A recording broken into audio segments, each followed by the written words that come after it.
Welcome to Living Life, the show that allows you to pursue things that make you happy, curious, and keep you open-minded. This is Living Life on the Empty the Bench Podcast Network. Hello, everyone, and welcome to Living Life, Organize, and Thrive. I'm Camille Prunka, and I thank you for joining us on the second episode of Living Life and the first one of Organize and Thrive. So if this is your first time tuning in, welcome. If you are joining us after watching our first episode, welcome back. And let's talk about how we can connect. So if you would like to follow the show on Facebook, you can join us at Living Life ETB. The ETB is the Empty the Bench Podcast Network. That is where we are being aired from. So we thank them for bringing us to you. And if you'd like to follow us on Twitter, you can do that as well. It is at Living Life ETB there as well. So both Facebook and Twitter, you can follow us there. And welcome. I'm Camille Prunka. I am with Refreshingly Candid Coaching and Organizing. And to let you know a little bit about myself, I am a professional organizer and a life coach. And a lot of times people say that's quite a juxtaposition. How do you combine being a professional organizer and being a life coach? And honestly, if you have organized space, the only thing a life coach does is organize your time, your priorities, and how you attain your goals. It's all organization, either physical, mental, or spiritual and emotional. So it all goes together. And when you think about it that way, it really kind of makes sense how being organized with your time, with your priorities, and with your space, they all lean on each other. And that's sort of what we're going to talk about in Organize and Thrive. We're going to talk about your physical space, and we're going to talk about your mental and emotional space. So today, we're going to cover 3 different topics. And I hope that you will find them all really, really insightful and helpful, practically helpful in your life, where you can walk away today with something that you've learned and that you can start doing it almost immediately. So today we are going to talk about the difference between organizing and decluttering, because there is a big difference. And people use the terms interchangeably, and they're really, really not. We're also going to talk about my top 3 cleaning tools. These are my favorite cleaning tools. You'll be able to purchase them for under $10. I will give you links to them in the show notes. They are a fabulous way to keep your space clean. And we're going to talk about the relationship of cleanliness and clutter. And then finally, we're going to talk about practicing self-care. So the reason that we're talking about this at this time, and you're probably wondering, what does that have to do with organization? It has a big role to do with organization. So this is holiday time. We are going straight into the holiday season. We have just had Halloween. We're going into Thanksgiving. Then before you know it, it's going to be Kwanzaa, Hanukkah, and Christmas, and Festivus for the rest of us. So whatever you celebrate, it is a stressful time. And we're so busy with the gifting and the decorating and all of the prepping, the baking, all the fun stuff, even just going to see light shows or driving around your neighborhood to see lights, that we sort of dial down the self-care. And then people end up ringing in the new year not feeling their best. Then you make these resolutions that you can't stick to because you're not in your tip-top shape. And it all snowballs from there. Your resolutions don't start giving you the results you want, so you let them go, and you're back at square one with making very little headway. So that's how all of that relates. That's what we're going to focus on, is giving you that self-care foundation. So this way you can navigate the holidays in a bright way where you are less fatigued and you are showing up as your best self. And you're able to start 2022, really feeling bright-eyed and ready to tackle a new year. So let's get into it. I know I said a little bit about myself and that I am with Refreshingly Candid Coaching and Organizing. So you can reach me at refreshinglycandid.com. That is my website. I have a blog up there if you'd like to peruse some great recipes and some organizational ideas and some mindset articles. Just a little bit of everything there for your lifestyle. And you can also reach me on Facebook at Refreshingly Candid. I do have a Facebook group called Simple Solutions for Stress-Free Living by Refreshingly Candid. We do some great challenges in there and have a lot of fun, and I'm going to talk about that later in the show. And if you want to reach me on Instagram, you can follow me there too. It is at refreshingly.candid. So, Refreshingly Candid on Facebook, refreshingly.candid on Instagram. Okay, let's jump in.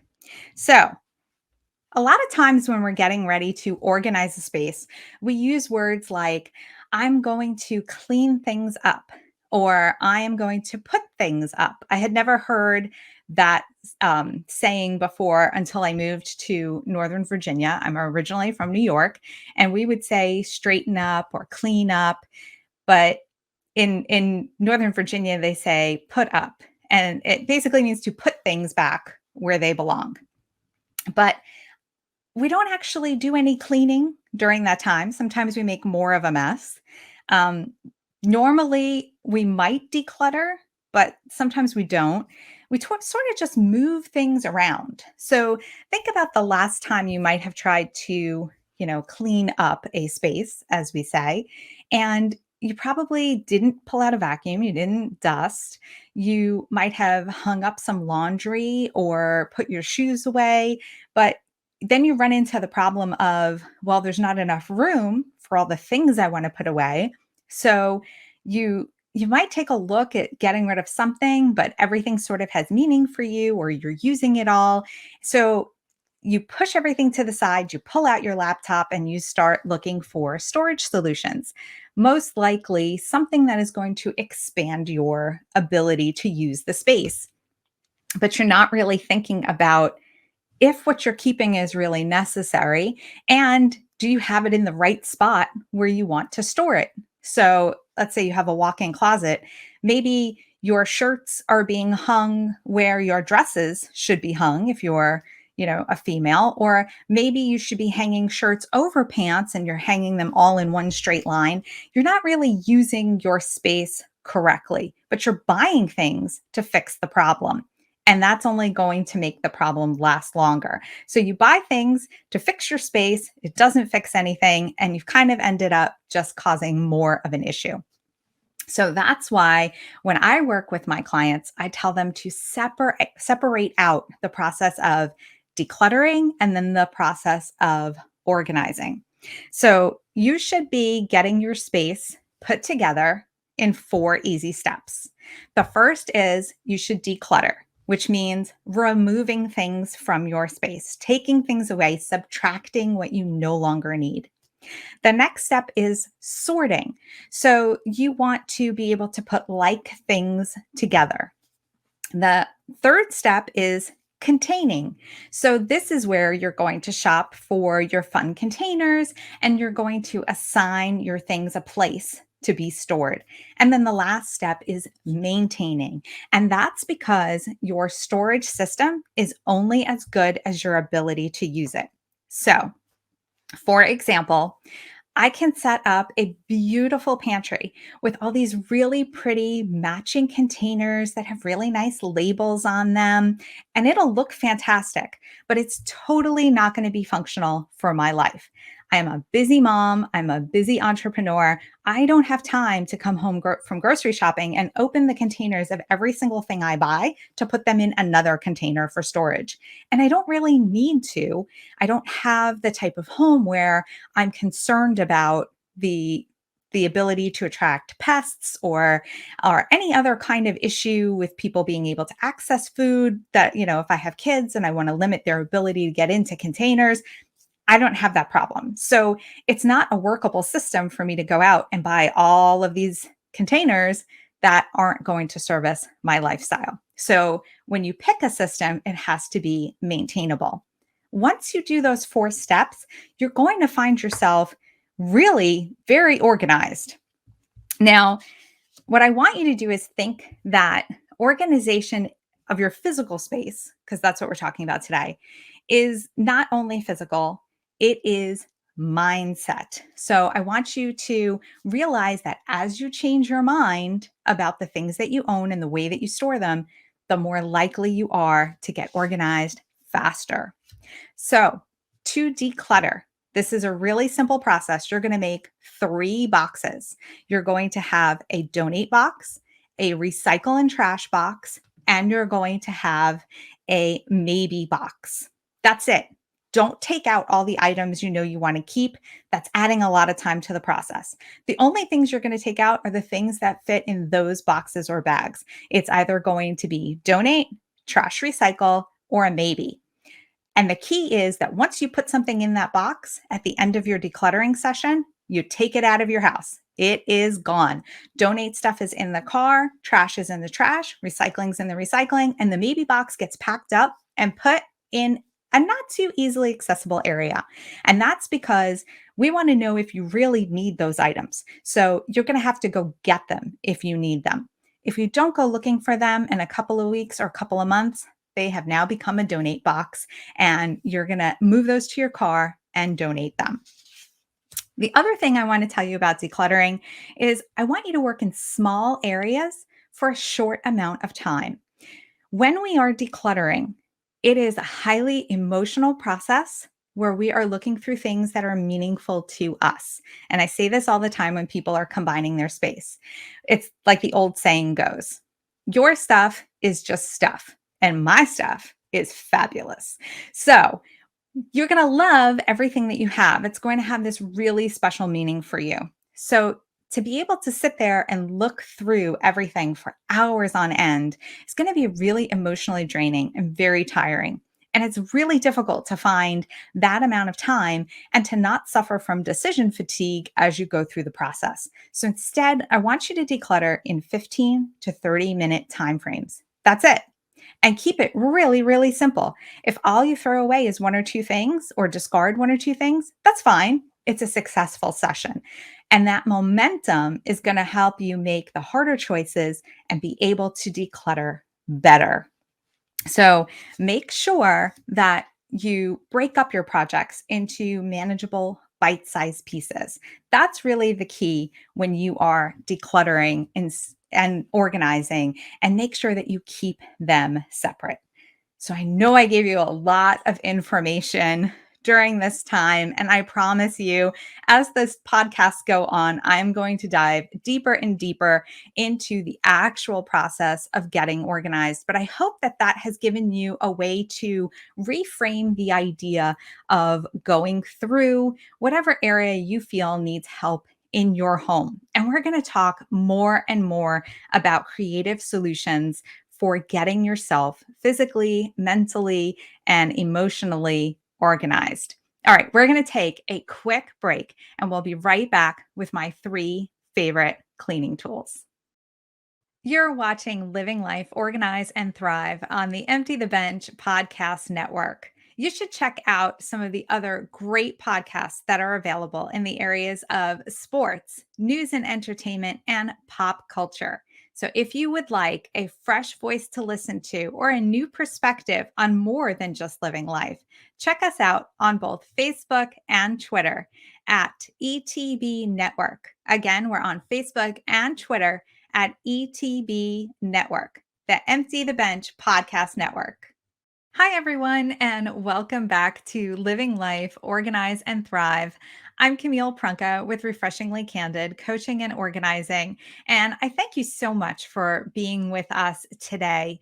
If you would like to connect with us and let us know what you think about the show, we have an email address for you to do that at.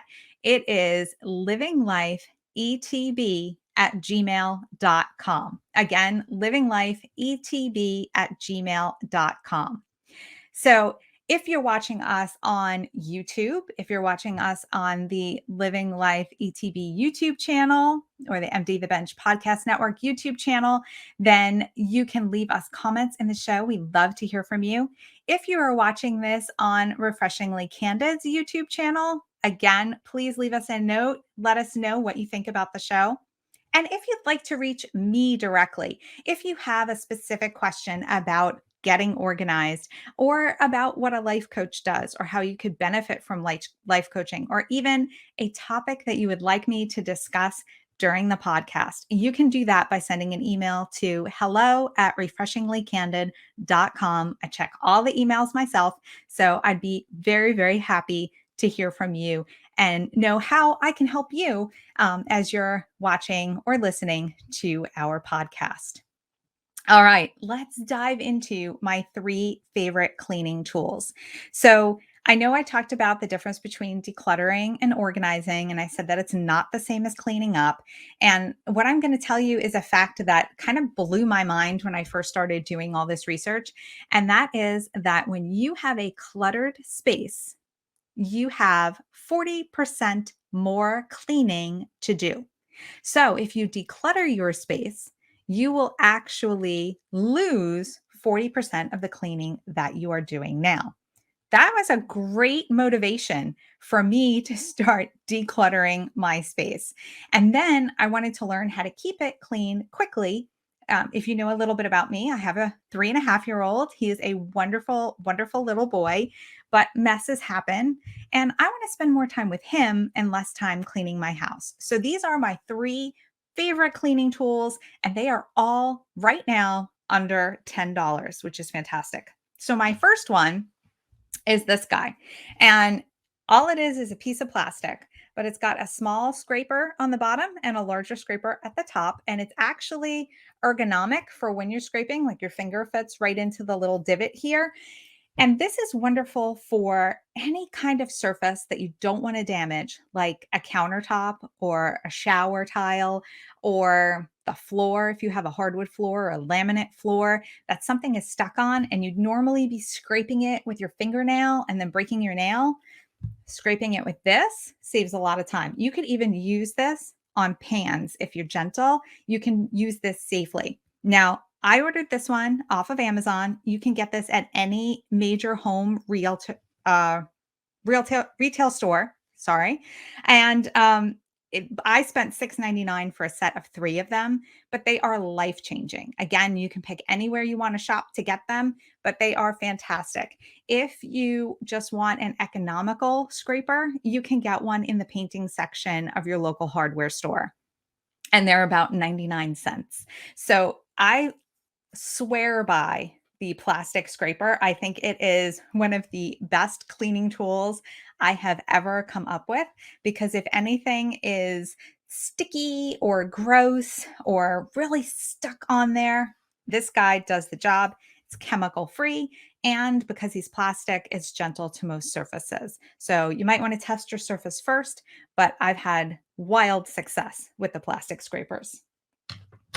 Okay, so my next favorite cleaning tool actually is given to me every 4 months as a gift.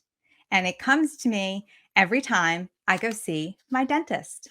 And it is the toothbrush that she gives me. So I use a motorized toothbrush, an electric toothbrush. So I don't use the toothbrush that my dentist gives me. And again, you can get any brand, any type, it doesn't matter. But these are by far the absolute best way to clean tiny corners and spaces. So this is what I clean my shower with: all of the grout lines, all of the caulk lines, inside and outside of the bathtub. I use this for all the corners. You can use it for baseboards if they have, a lot of dust on them that needs to be actually brushed off as opposed to just wiped off. Toothbrushes are the best for getting into tiny crevices, and they're soft, so the bristles aren't going to damage your surfaces.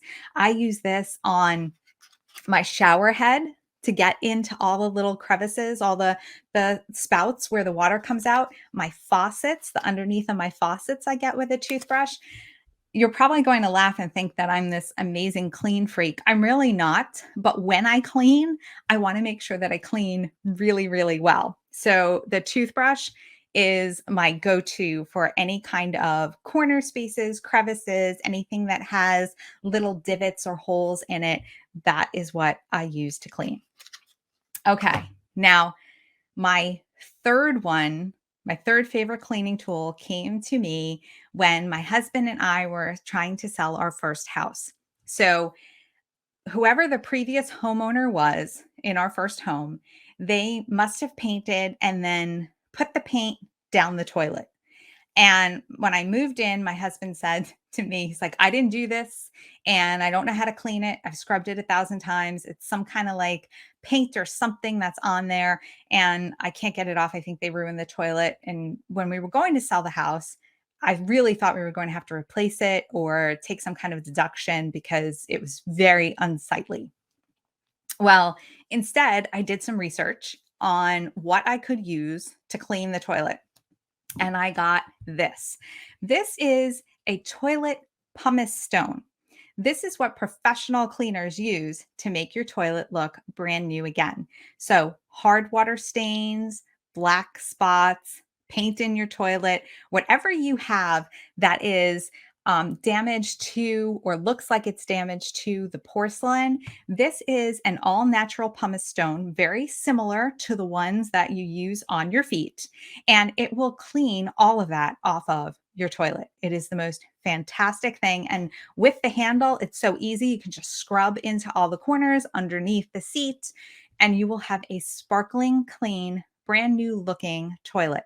Now, this does not disinfect, it only removes stains, but this one costs for a set of four, $10.95 on Amazon. And there's brand names of these, or there's the no name brand. I choose the no name brand because it is just all natural pumice and it is biodegradable and safe for water. So you're not doing anything bad to the environment and you have a brand new looking toilet. Like there's nothing better than a brand new looking toilet. So I'm very picky about what my bathroom looks like in case you haven't noticed because I use most of these tools in my bathroom. But truly, if your commode is looking a little worse for wear, this is the most amazing cleaning tool I have ever seen for the bathroom.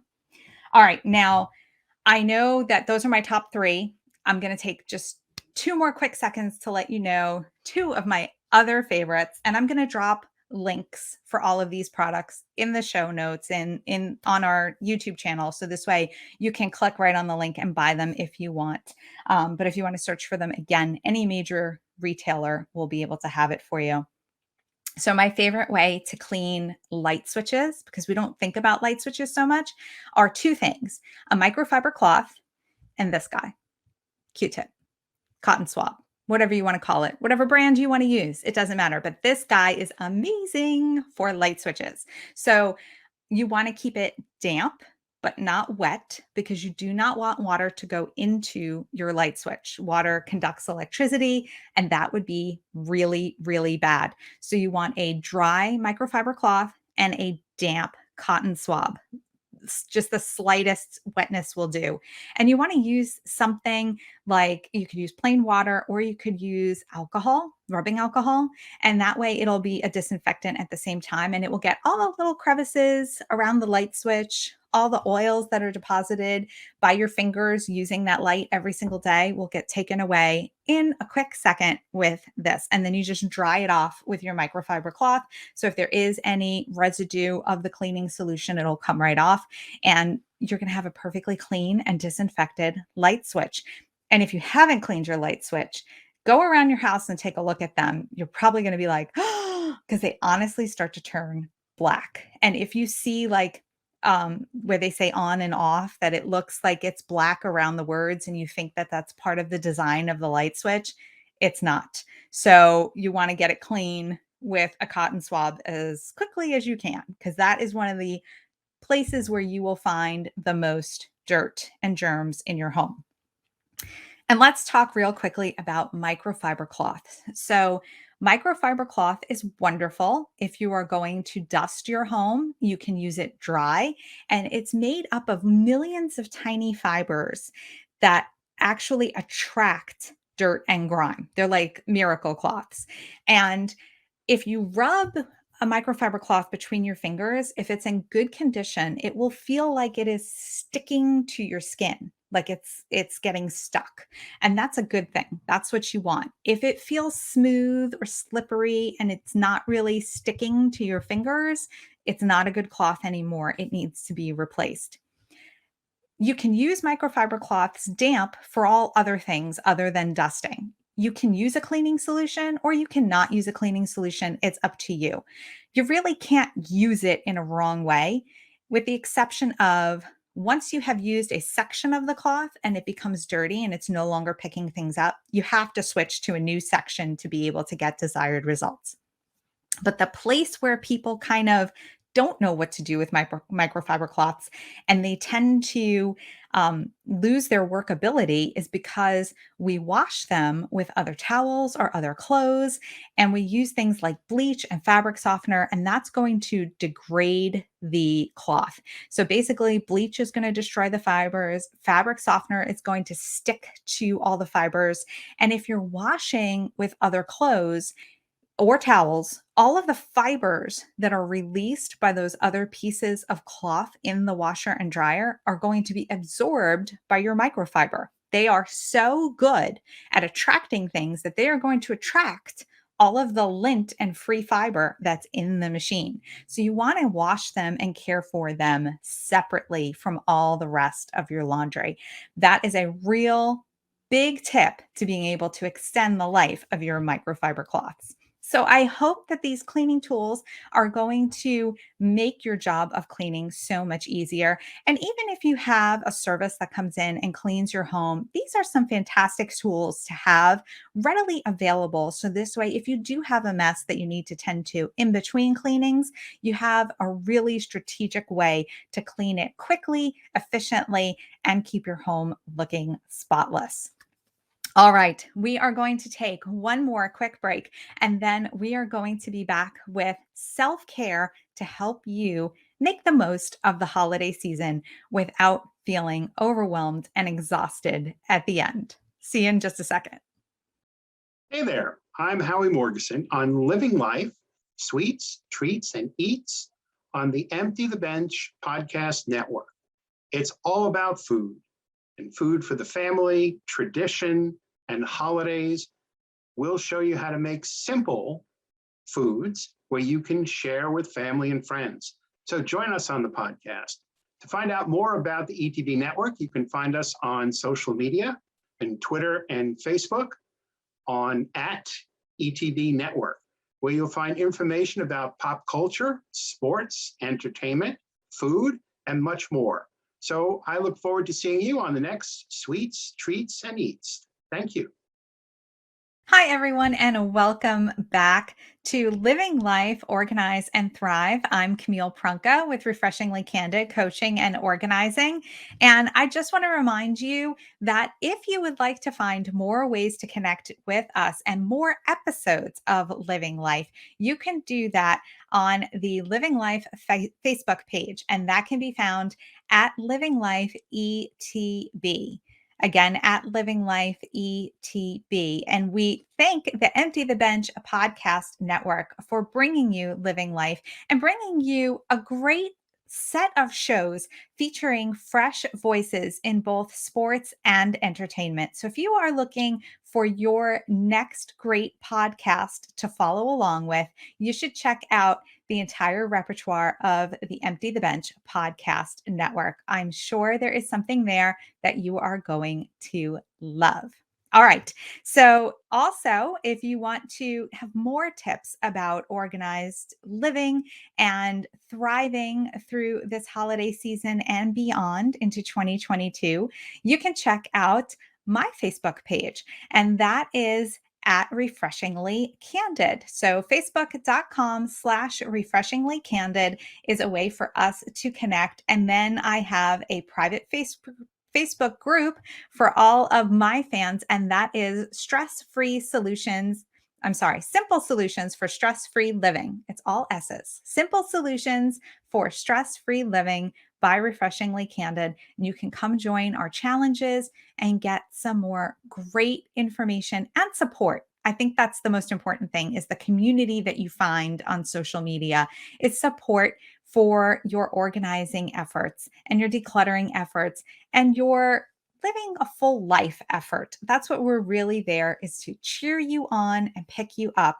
when you need it. So let's talk on that note about self care during the holidays. So, the holidays is a really busy time. We sort of spend time focusing on all of the outside things that need to get done between the decorating and the gifting and the entertaining, even if it's virtual, which this year it looks like it might be a little more in person than it has been. So, maybe there's extra work because we want to get the house in shape for that holiday entertaining. So, the last thing we seem to prioritize during this time of year is ourself. So, I'm going to give you a few key things that you can think about during your day that are not um, very difficult to do.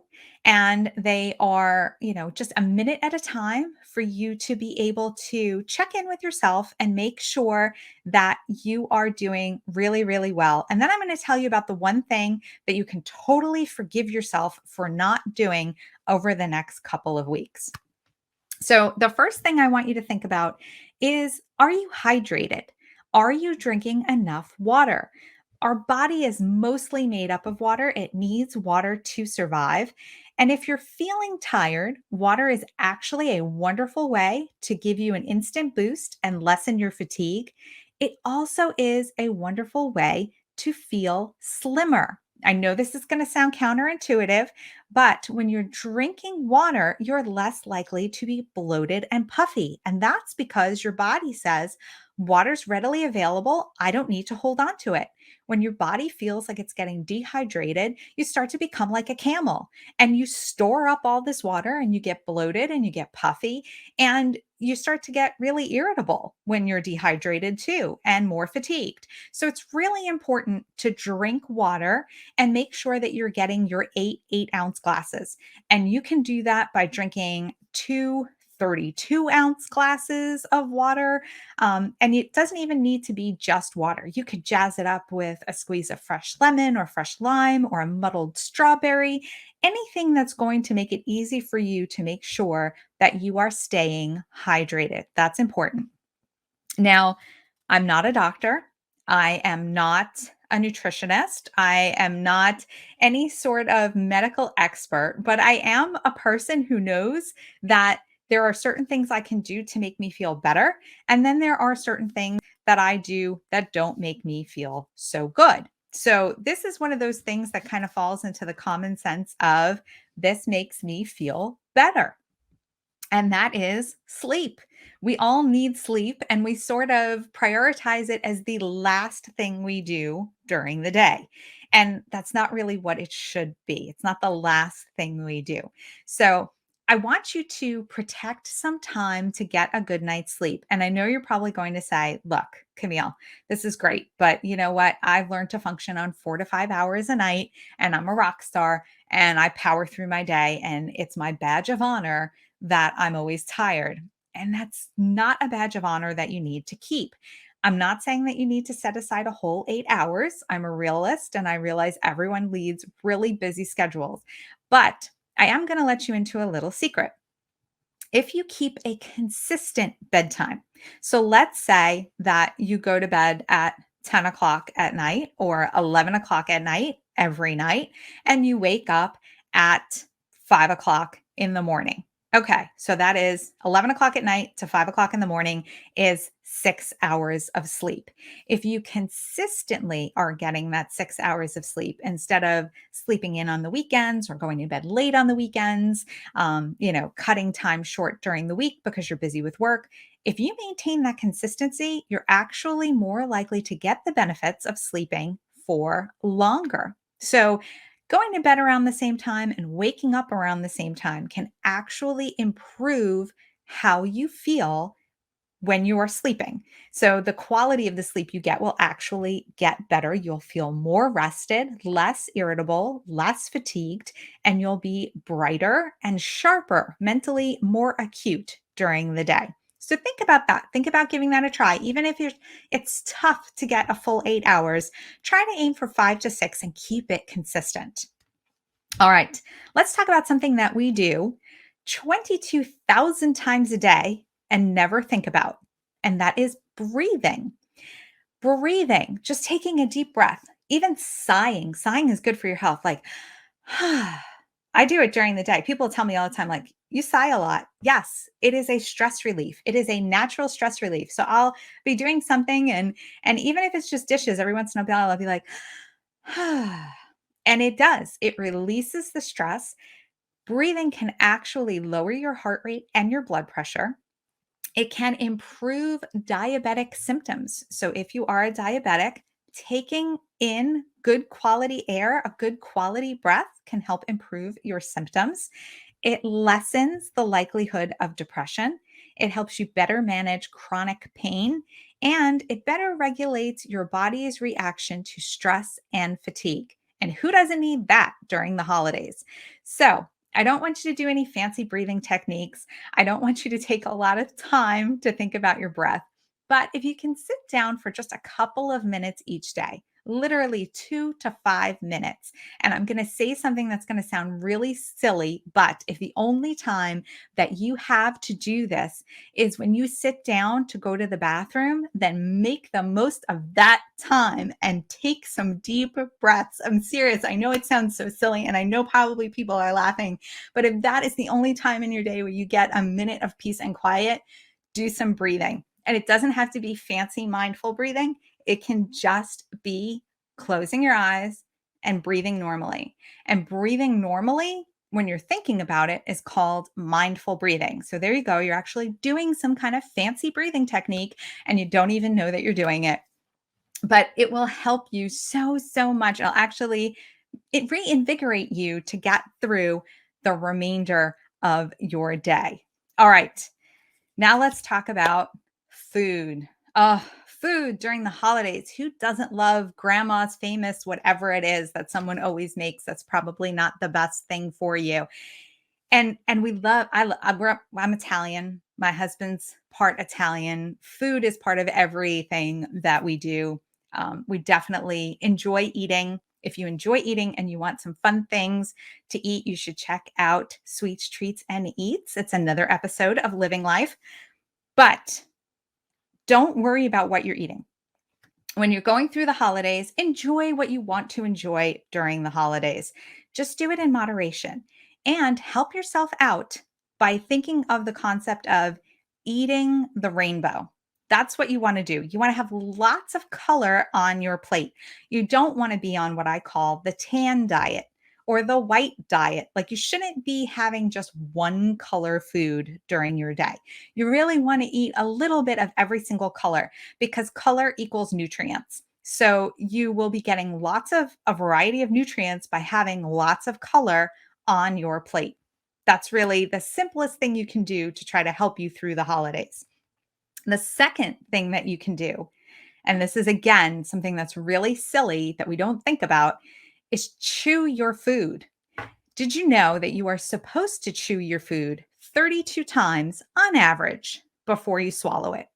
And the next time you sit down to eat, just try to be mindful. Don't change your chewing, but be mindful. You're probably chewing 2 to 3 times and then swallowing your food. And that is setting you up for a host of digestive problems because your mouth is where digestion begins. It's actually the first step in your digestive tract as food travels through your body. So if you don't give the time for your teeth to mash up the food to the right consistency, or more importantly, for the enzymes in your saliva to digest that food, you're already getting off to a bad start. So, chewing your food, even if you don't chew it 32 times, but just taking some time to chew your food, it prevents bloating and other GI issues. It helps you absorb more nutrients. So if you're eating the rainbow and you're chewing your food, you're going to be getting a lot of nutrients. You're going to slow down how you eat, which is going to help with your weight control, especially during the holidays. And you're going to activate those pleasure centers in the brain because eating is going to be more enjoyable. You're going to be participating in it more fully. If you want to go for the total bonus round on this, if you are mindfully eating, which is just being aware of chewing your food and chewing it well, you're actually doing a meditation. So it's going to be a relaxing benefit to you too, sort of like the mindful breathing that I talked about. And if you really want like the ultimate gold star in this, you want to make this a gratitude practice. You can appreciate where your food comes from, how it is prepared, how you are enjoying the taste of it, and how it will benefit your body. And if you think of all of those things, as cheesy as it sounds, as you chew your food, you are actually going to start your digestion off to a much better start. So, hydration, consistent sleep, breathing, and some mindful breathing if you have a moment, eating the rainbow of food, and chewing it are some great self care tips that you can use to navigate through the holiday and still end up feeling your best. Now, the one thing I didn't mention is exercise. And that is because people tend to beat themselves up about not exercising. And it's okay. If you don't get to exercising, we're all human. You don't get to it. If you get in a great workout, that's fantastic. You go. But if you can only get 10 minutes to walk around your office complex or to walk from your car to your office building or to take the steps or to walk around your block, that's fine too. It's all about taking good care of yourself. And if you're trying to stress yourself out to fit in this hardcore CrossFit workout during the holidays, it's probably not going to serve you in the way that you think it is. So, giving yourself a little bit of grace as you navigate the next 6 to 8 weeks is really what will do you the most good overall. So, I hope that all of those tips really help you. And I hope that you will look forward to coming back and joining us on Living Life, the podcast. So, I want to tell you about Living Life, Organize, and Thrive and where we are going. Our next episode is going to be on Thursday, December 2nd. And when you tune in, we're going to be talking about 3 topics that I think are great right around the holiday and very appropriate. So, one is the ugly truth about clutter. Clutter, it doesn't really get the attention that it should, and it comes with some really nasty stuff. So we're going to talk about that. We're going to talk about the benefits of being organized because this is a great time as we go through the holidays, as we set up for the new year, that you can really sort of reap the benefits of getting yourself together, really, truly in a physical way, organizing your space. And then the last thing we're going to talk about, and this is my favorite, is gifting and gratitude and how the two go hand in hand during this season. And I actually am going to give you some wonderful clutter-free gifts that you can share with your family and friends during this holiday time. So if you'd like to express appreciation, but you don't want people to get more stuff for the sake of stuff, I'm going to talk about some wonderful ways that you can share the wealth and give a wonderful, thoughtful gift. All right, but it's a whole month pretty much until I'm back. So, what do you do in between? Well, we've got other great life experts on Living Life to help you navigate other areas that you want to make more fruitful in your life. So, join us for Living Life Home Design Concepts as hosted by Tony Montori Jr. That is going to be one of the next episodes that is on the podcast. And check out the next episode of Living Life Sweets, Treats, and Eats with Howie Morgeson. That's going to be coming up in a couple of weeks. I'm sure he's going to have some holiday treats for the upcoming season that are going to be delectable. And we've got some recap shows. So, in case you missed an episode, you'll be able to see a little bit of everything that's going on here at Living Life. All right. So, again, finding us, you can find us on Facebook at Living Life ETB. So that is a great place for you to see all of the links to all of the shows and connect with us on YouTube there.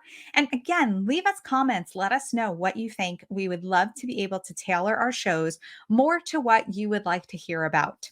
And again, you can find them at my Facebook page, which is at Refreshingly Candid. So facebook.com/refreshingly candid. I'll have links to Organize and Thrive and all the other Living Life episodes there too. And if you want to connect with us beyond that, send us an email. Let us know what you want answered on the show. So you can do that with the livinglifeetb@gmail.com email. If you have an overall question that you would like to send, you can send it there, or an overall show idea, you can send it there.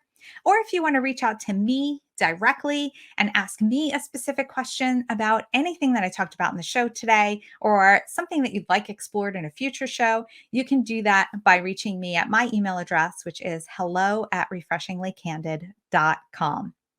So thank you so much for joining me today and taking the time to watch this podcast episode. I've really enjoyed spending this time with you, and I hope that as we go through the coming episodes, you're going to find more and more ways to live life, a full life, one that is filled with the experiences and the environment and the relationships that are important to you and drive you towards your goals and your full meaning of life to you, because that's what it's all about. It is setting our priorities and getting to our dreams. And I hope that I will be able to help you on that journey. Again, I am Camille Prunka. This has been Living Life, Organize, and Thrive. Have a wonderful day.